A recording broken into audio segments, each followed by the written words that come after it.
میرا نام نائلہ ہے۔ میرا ایک ہی بھائی تھا اور میں سب بہن بھائیوں سے چھوٹی تھی۔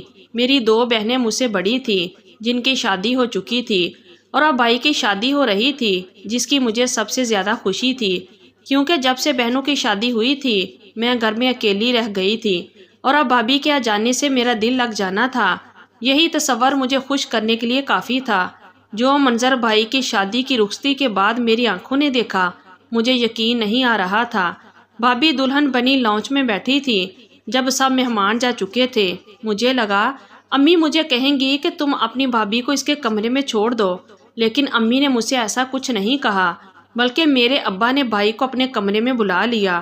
میرا بھائی جو اپنی خوبصورت سی دلہن دیکھ کر مسکرا رہا تھا، ابا کی پکار پر خاموشی سے ان کے کمرے میں چلا گیا۔ میں بھابھی کے پاس ہی بیٹھ کر باتیں کرنے لگی۔ وہ بھی بہت خوش مزاج سی لگ رہی تھی۔ مجھے میری تعلیم کے بارے میں سوال و جواب کرنے لگی۔ میں اس وقت 12ویں جماعت میں پڑھ رہی تھی۔ میں بھابھی سے اپنی دوستوں کا ذکر کرنے لگی، ادھر ادھر کی باتیں کرنے لگی، لیکن ان کی نظریں بار بار ابا کے کمرے کے بند دروازے پر جا کر ٹک جاتی۔ امی بھی اپنے کمرے میں جا کر سو گئی تھی، بس میں ہی بھابھی کے پاس بیٹھی تھی۔ مجھے یہ بات بھی سمجھ نہیں آئی کہ امی اتنی جلدی کیوں سونے چلی گئی، حالانکہ امی شادی پر بہت خوش تھی، لیکن جب سے رخصتی کروا کر بھابھی کو گھر لائی تھی ان کا موڈ مجھے بہت خراب لگ رہا تھا، اسی لیے آتے ہی منہ پھلائے اپنے کمرے میں چلی گئی۔ مجھے سمجھ نہیں آ رہا تھا کہ امی کو گھر آتے ہوا کیا ہے۔ بھابھی بھی کچھ چپ چپ سی تھی۔ میری شادی شدہ بہنیں بھی خراب موڈ کے ساتھ ہال سے ہی واپس لوٹ گئی تھی، گھر میں نہیں آئی تھی کہ دلہن کا اچھا استقبال کیا جاتا۔ آدھے گھنٹے بعد سامنے کمرے کا دروازہ کھلا۔ بھائی بڑی سنجیدگی سے کمرے سے باہر آئے اور مجھے بھابھی کے پاس بیٹھے دیکھ کر کہنے لگے، تم سونے نہیں گئی؟ اپنے کمرے میں جاؤ، جا کر اپنے کمرے میں سو جاؤ۔ مجھے بھائی کی بات پر بڑی حیرت ہوئی کہ وہ کس روکھے لہجے میں بات کر رہے ہیں، لیکن اس کے بعد جو بات بھائی نے بھابھی سے کہی وہ سن کر مجھے حیرت کا جھٹکا لگا۔ کہنے لگے، رابعہ تم ابا کے کمرے میں جاؤ، وہ تمہیں بلا رہے ہیں۔ میں جو اپنے کمرے کی جانب بڑھ رہی تھی میرے قدم وہیں رک گئے۔ میں نے پلٹ کر دیکھا، بھابھی بھی بھائی کو حیرت سے دیکھ رہی تھی کہ وہ ان سے کیا کہہ رہا ہے۔ شادی کی پہلی رات کو بھلا کون سی دلہن یوں سجی سنوری سسر کے کمرے میں جاتی ہے؟ ایک بات اور کہ میری والدہ اور والد الگ الگ کمروں میں سوتے تھے۔ اس سے پہلے کہ میں دیکھتی کہ بھابھی کیا جواب دیتی ہیں، بھائی نے مجھے اپنے کمرے میں بھیج دیا۔ میں نے اپنے کمرے میں آ کر دروازہ بند کر لیا، لیکن میں اتنی بھی چھوٹی نہ تھی کہ ان کی باتوں کو سمجھ نہ سکتی۔ میں کمرے میں تو آ گئی تھی، لیکن میرا پورا دھیان باہر تھا۔ میں پہلے تو اپنے بیڈ پر بیٹھ گئی کہ آخر ابا نے بھابھی کو اپنے کمرے میں کیوں بلایا تھا۔ میں کچھ دیر تو اپنے کمرے میں ہی بے چین سی رہی تھی، لیکن اس کے بعد میں نے اپنے کپڑے تبدیل کر کے اپنے کمرے کا دروازہ ذرا سا کھولا۔ جو کچھ مجھے سامنے نظر آیا وہ مجھے الجھن میں ڈال گیا تھا۔ بھائی باہر نہیں تھے اور بھابھی ابا کے کمرے سے نکلی تھی اور بے تحاشا رو رہی تھی۔ تقریباً 1 گھنٹے بعد میں نے اپنے کمرے سے جھانک کر دیکھا، روتے ہوئے وہ اپنے کمرے میں چلی گئی۔ نہ جانے کیا وجہ تھی، کیوں رو رہی تھی، نہ جانے کیوں، لیکن مجھے رات بھر چین سے نیند نہیں آئی۔ کوئی مشکل فجر کے بعد میں سوئی تھی۔ میری آنکھ ایک شور سے کھلی تھی۔ میں ہڑبڑا کے اٹھ بیٹھی۔ مجھے لگا امی کسی پر چلا رہی ہیں۔ میں حیران تھی کہ صبح صبح امی کیوں چیخ رہی ہیں۔ میں نے جڑ سے لحاف اتار کر سائڈ پر رکھا اور تیزی سے کمرے سے باہر نکلی، لیکن سامنے کا منظر دیکھ کر دنگ سی رہ گئی۔ امی میری نئی نویلی بھابھی پر چلا رہی تھی، کہہ رہی تھی کہ مجھے زبان چلانے والی عورتیں بالکل پسند نہیں۔ خبردار جو تم نے آج کے بعد مجھے کسی بات کا جواب دیا، چلو اور جا کے کچن میں ناشتہ بناؤ۔ میں اپنی ماں کا یہ روپ دیکھ کر حیران پریشان تھی۔ میری شادی شدہ دونوں بہنیں ابھی اپنے شوہروں اور بچوں کے ساتھ وہاں موجود تھی۔ مجھے حیرت سی ہو رہی تھی کہ ایک دن کی دلہن کے ساتھ میری ماں ایسا رویہ کیسے اختیار کر سکتی ہے۔ میں تیزی سے آگے بڑھی اور امی سے کہا کہ ناشتہ میں بنا دیتی ہوں، بھابھی کی ابھی رات کو ہی تو شادی ہوئی ہے۔ لیکن میری بات پر امی حد سے اکھڑ گئی، کہنے لگی، خبردار جو تم نے اس لڑکی کی حمایت کی تو آج کے بعد گھر کا سارا کام یہی کرے گی۔ میری بھابھی کچن میں چلی گئی۔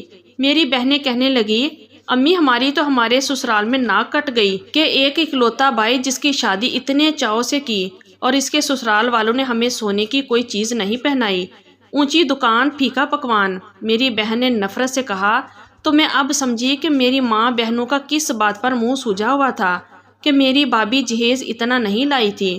مجھے بہنوں کی سوچ پر افسوس ہو رہا تھا کہ تب امی بھی شروع ہو گئی۔ میرا ایک ہی بیٹا تھا، کتنے پیسے لگ گئے تھے اس کی شادی پر۔ مجھے تو لگا تھا امیر لوگ ہیں، گاڑی تو ضرور میرے بیٹے کو جہیز میں ملے گی، لیکن نہیں، ایسے کنجوس لوگ کہ بس اپنی خوبصورت بلا ہی خالی ہاتھ ہمارے پلے باندھ دی۔ میری بھابھی اس وقت آم سے حلیے میں کچن میں ناشتہ بنا رہی تھی، کہیں سے بھی ایک دن کی دلہن نہیں لگ رہی تھی، اور میری ماں بہنوں کو جہیز نہ ملنے کا کلک ستایا جا رہا تھا۔ میرا جی چاہا کہ بھائی کے کمرے میں جاؤں اور ان سے کہوں کہ اپنی ماں بہنوں کا رویہ اپنی ایک دن کی دلہن کے ساتھ جا کر دیکھ لو، جن بہنوں کی خواہشات کو پورا کرنے کے لیے تم نے خود شادی دیر سے کی۔ میرا بھائی سب سے بڑا تھا اور تھا بھی گھر والوں کا نہایت ہی فرما بردار، اسی لیے دونوں بہنوں کی شادی پر میرے بھائی نے بہت جہیز دیا تھا، اور جب اس کی اپنی شادی ہوئی تھی تو انہی توقع کے مطابق کچھ نہ ملا تھا۔ بھائی جب کمرے سے باہر نکلے تو حشاش بشاش تھے، اپنی نئی دلہن کو کچن میں کام کرتا دیکھ کر بھی وہ کچھ نہیں بولے تھے۔ امی سے بہت ڈرتے تھے، میں جانتی تھی کہ میرا بھائی میری والدہ کا فرما بردار تھا، اس لیے میں جانتی تھی کہ ابا جب اپنے کمرے سے باہر نکلے تو بہت خوش نظر آ رہے تھے۔ ابا کو دیکھ کر مجھے یاد آنے لگا کہ بھابھی دلہن بنے رات کو ابا کے کمرے سے روتی ہوئی باہر نکلی تھی۔ مجھے لگا شاید ابا نے بھی کم جہیز ملنے پر ہی بھابھی کو تانے مارے ہوں گے، لیکن بات تو کچھ اور ہی تھی۔ ابا جب ناشتے کے میز پر بیٹھے تو میری بھابھی کی میرے ابا کو دیکھ کر رنگت اڑ سی گئی، وہ حد درجہ گھبرائی ہوئی تھی۔ میں بھابھی کے چہرے کی بدحواسی دیکھ کر حیران تھی، اور اپنے ابا کے چہرے کی مسکراہٹ دیکھ کر مجھے اندر ہی اندر برا لگ رہا تھا۔ پھر تو سب کا یہی رویہ بھابھی کے ساتھ شروع ہو گیا، وہ ہر وقت ڈری سہمی سی رہنے لگی، سارا دن وہ کام کرتی رہتی، اور رات کو جب بھائی گھر آتے تو ابا کے کمرے میں چلے جاتے، اور جب وہ کمرے سے باہر نکلتے تو بھابھی کو اشارہ کرتے کہ وہ ابا کے کمرے میں چلی جائے۔ وہ بیچاری پریشان حال سے ہو کر ابا کے کمرے میں جاتی تھی، لیکن جب وہ کمرے سے واپس آتی تو بری طرح سے ہانپ رہی ہوتی، پسینے سے شرابور ہوتی، اور روتے ہوئے اپنے کمرے میں چلی جاتی۔ پھر مجھے ان کی ایسی آوازیں ان کے کمرے سے سنائی دیتی جیسے وہ الٹیاں کر رہی ہوں۔ ان کے چہرے کی ناگواری سے بھی یہی لگتا جیسے وہ کوئی بہت برا فعل کر کے آئی تھی۔ مجھے یہ بات جس شک و شبہات میں ڈالتی، میرا ضمیر مجھے اندر ہی اندر ملامت کرنے لگتا۔ پورا دن میری ماں میری بھابھی کو جینا دوبار کیے رکھتی، اور رات کو وہ دو دو گھنٹے ابا کے کمرے میں گزار کر واپس آتی تھی، اور آتے ہی اپنے کمرے میں چلی جاتی اور نہا کر واپس آتی۔ مجھے اس بات کی حیرت تھی کہ ابا انہیں کیوں اپنے کمرے میں بلاتے ہیں، اور بھائی بھابھی کو کیوں اشارے سے ابا کے کمرے میں بھیجتے ہیں، اور میری ماں کو بھی کوئی اعتراض نہیں ہوتا۔ ایک بار میری بھابھی کچن میں برتن دھو رہی تھی، میں اپنے کمرے میں تھی، لیکن مجھے بھابھی کی فکر ستانے لگی۔ ان کی آنکھوں میں چمکتے ہر وقت کے آنسو مجھے بہت دکھ دیتے تھے کہ کیا جہیز نہ دینا عورت کا اتنا بڑا عیب ہے۔ میں نے گھڑی دیکھی، رات کا 1 بج رہا تھا، جانتی تھی کہ سب سو چکے ہوں گے، اسی لیے میں کچن میں چلی گئی تاکہ بھابھی کی کچھ مدد کر دوں، لیکن جو کچھ میں نے کچن میں دیکھا میں دنگ سی رہ گئی۔ میری بھابھی کے ہاتھ میں موبائل تھا اور کسی کے ساتھ فون پر باتیں کر رہی تھی۔ وہ موبائل شاید میرے بھائی کا تھا، بھائی اس وقت سو چکے ہوتے تھے۔ وہ چوری چھپے سے وہ موبائل لے کر آتی ہو اور اپنے گھر والوں سے باتیں کرتی ہو۔ کون ہو سکتا ہے وہ جس سے میری بھابھی بات کر رہی تھی؟ رو بھی رہی تھی کیونکہ میری بھابھی اپنے چچا کے گھر رہتی تھی۔ ان کے ماں باپ ایک حادثاتی موت مار چکے تھے، اور چچا نے رشتہ تو بھابھی کا یہی کہہ کر طے کیا تھا کہ وہ ان کی سکی بیٹی جیسی ہیں، لیکن شادی پر بھابھی کو کچھ بھی نہیں دیا تھا، جس کی وجہ سے میری ماں اور باقی گھر والے ان پر بہت ظلم کرتے تھے۔ چاچی کی اپنی 3 بیٹیاں تھیں، اسی لیے وہ انہیں بھلا کیوں جہیز دیتے۔ جو کچھ بھی میری بھابھی کے والد کا حصہ تھا وہ سب کچھ ان کے چچا اپنے قبضے میں کر چکے تھے۔ وہ بیچاری تو وہاں سے بھی ظلم ہی سہتی آئی تھی، لیکن وہ اس وقت کسے بات کر سکتی تھی، کیونکہ ان کی شادی کے بعد ان کے چچا چچی نے تو پلٹ کر نہیں دیکھا تھا کہ وہ کس حال میں ہے۔ پھر مجھے یہ بھی لگ رہا تھا کہ جسے وہ بات کر رہی ہے وہ کوئی مرد ہے۔ میری بھابھی کے ساتھ یہاں بھی کوئی اچھا سلوک نہیں ہو رہا تھا۔ میرا دل ان کے بارے میں سوچ سوچ کر کرتا رہتا تھا، لیکن جو بات مجھے شک میں ڈال رہی تھی وہ یہ تھی کہ میری بھابھی اس وقت جس سے بات کر رہی ہیں وہ کوئی مرد تھا۔ میری بھابھی اسے کہہ رہی تھی کہ مجھے یہاں سے لے جاؤ، تم نہیں جانتے یہ لوگ میرے ساتھ کیسا سلوک کرتے ہیں۔ اور وہ شخص جو میرا سسر ہے وہ کس قدر گھٹیا انسان ہے۔ کاش کہ وہ ظلم جو میرے ساتھ کرتا ہے اس کی بیٹی بھی وہ سب سہے تو اسے پتہ چلے۔ یہ بات سن کر میں وہیں سے پلٹ کر اپنے کمرے میں آ گئی۔ نہ جانے وہ شخص کون تھا جسے میری بھابھی بات کر رہی تھی، اور ابا ایسا کیا کرتے تھے بھابھی کے ساتھ۔ مجھے ابا کی حرکت خود بھی ناپسند تھی، لیکن جس طرح سے میری بھابھی بددعائیں دے رہی تھی میری روح تک لرز گئی تھی۔ پھر میں نے سوچا کہ ابا یہ کیوں نہیں سوچتے کہ جو کچھ وہ بھابھی کے ساتھ کر رہے ہیں اگر میری بہنوں کے سسر بھی ان کے ساتھ کریں تو کیا وہ برداشت کریں گی؟ اور میرا بھائی کیا وہ بالکل بے غیرت ہو چکا ہے جو خود اپنی بیوی کو اپنے باپ کے کمرے میں بھیجتا ہے؟ حالانکہ میرا باپ میری بہنوں سے کہتا تھا کہ کوئی ضرورت نہیں ہے اپنے سسر کی خدمت کرنے کی، نہ ہی اس کے کمرے میں اکیلے جانے کی۔ میری دونوں بہنیں بہت تیز مزاج کی تھی، اپنے سسرال والوں کو نچا کے رکھا ہوا تھا، شوہر بھی ان کے قابو میں تھے، اور جب یہاں آتی تو بھابھی کی شامت لائے رکھتی، ہر وقت انہیں جہیز نہ لانے کے تانے دیتی رہتی۔ والدہ بھی کسی سے کم نہ تھی، پورا دن میری بھابھی کے پیچھے پڑی رہتی تھی، دن میں 1 گھنٹہ بھی بھابھی کو آرام کے لیے نہیں ملتا تھا۔ میں اس وقت بھابھی کی مدد کر دیتی تھی جب امی دوپہر کو سو رہی ہوتی تھی۔ وہ مجھ سے کبھی کبھی اپنے دل کی بات بھی کر لیتی تھی، لیکن جب بھی میں ان سے یہ پوچھتی کہ ابا انہیں کمرے میں بلا کر کیا کہتے ہیں تو ان کی رنگت اڑ جاتی تھی، وہ ایک دم ہی فق رنگ کے ساتھ نفی میں سر ہلانے لگتی۔ میرے ذہن میں بہت سارے سوال تھے جن کا میرے پاس کوئی جواب نہ تھا۔ میری بھابھی مجھ سے بھی بات کرتے ہوئے گھبراتی تھی۔ ایک دن جب بھابھی میرے ابا کے کمرے میں گئی تو میں نے امی سے پوچھا کہ ابا بھابھی کو روز اپنے کمرے میں کیوں بلاتے ہیں؟ میری بات سن کر میری ماں مجھے قہر بری نظروں سے دیکھنے لگی، کہتی منہ بند رکھا کرو اپنا، خبردار جو دوبارہ کوئی بھی ایسا سوال مجھ سے پوچھا بھی تو مجھے بھابھی پر بھی حیرت ہوتی تھی کہ وہ کیوں کچھ نہیں بتاتی۔ میں اپنی بھابھی کی وجہ سے بہت پریشان رہنے لگی تھی۔ ایک بار میں نے سوچ ہی لیا کہ میں بھی دیکھوں گی کہ آخر ابا کمرے میں بھابھی کے ساتھ کرتے کیا ہیں۔ میرا بھائی میرے باپ سے بہت ڈرتا تھا، اسی لیے جو بات امی یا ابو کہہ دیتے وہ کبھی اس کے خلاف نہیں چلتا تھا۔ ایک دن جب بھابھی کمرے میں گئی کچھ دیر بعد میں بھی ابا کے کمرے میں جانے کے بہانے سے اٹھ گئی کہ جا کر دیکھوں تو میری اماں نے مجھے فوراً سے روک دیا، کہنے لگی خبردار جو تم کمرے میں گئی بھی۔ تو میں نے کہا کیوں؟ میں کیوں نہیں جا سکتی؟ مجھے ابا سے کام ہے۔ امی نے کہا جب تک تمہاری بھابھی کمرے میں ہے تم کہیں نہیں جاؤ گی، چلو جاؤ اپنے کمرے میں۔ ایک رات جو کچھ میری آنکھوں نے دیکھا میں سوچ بھی نہیں سکتی تھی۔ میں رات کو کچن میں جانے لگی، مجھے پیاس لگ رہی تھی، لیکن جیسے ہی میں لانچ میں سے ہوتی ہوئی کچن کی طرف بڑھنے لگی سامنے لانچ کا دروازہ کھلا تھا۔ میں یہ سوچنے لگی کہ رات کے پہر دروازہ کس نے کھولا ہے۔ میں جب دروازے سے باہر آئی تو میری بھابھی صحن میں سے ہوتے ہوئے چھت کی طرف جا رہی تھی۔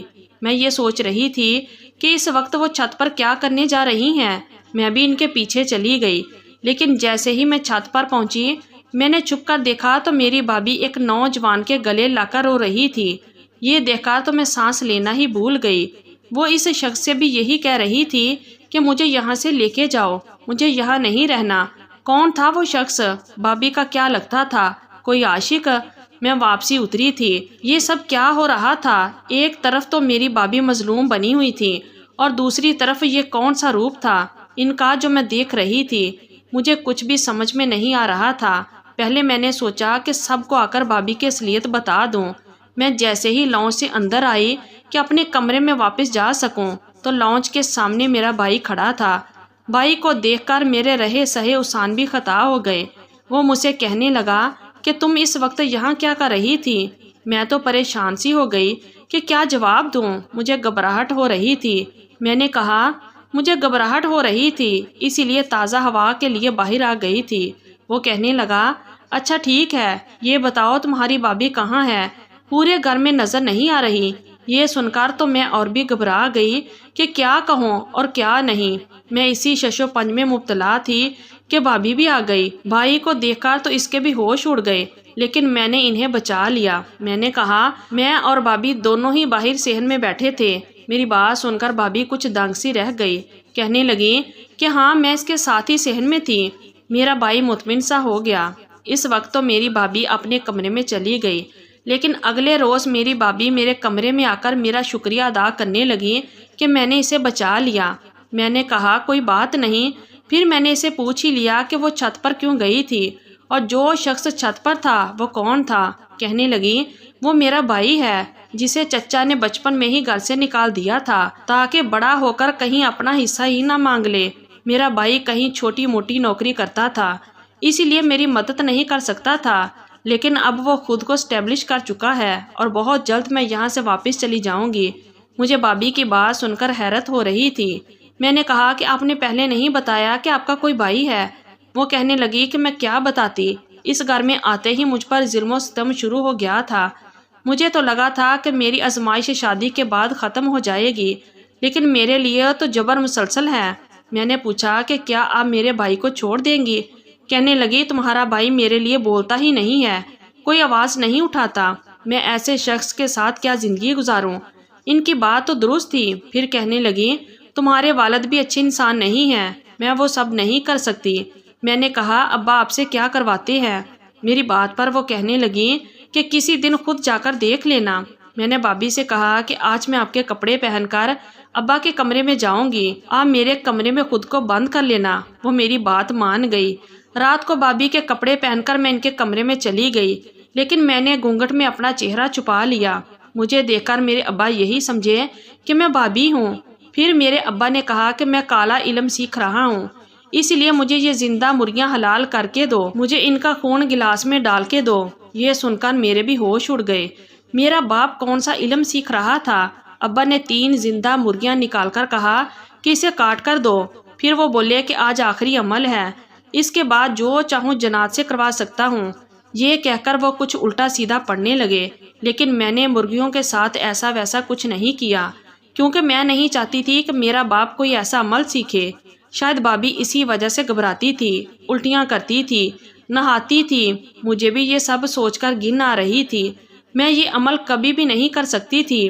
میں نے جب اپنا دوپٹہ اوپر کیا تو ابا دیکھ کر دنگ رہ گیا۔ میں نے کہا ابا میں آپ کو یہ نہیں کرنے دوں گی، یہ غلط عمل ہے۔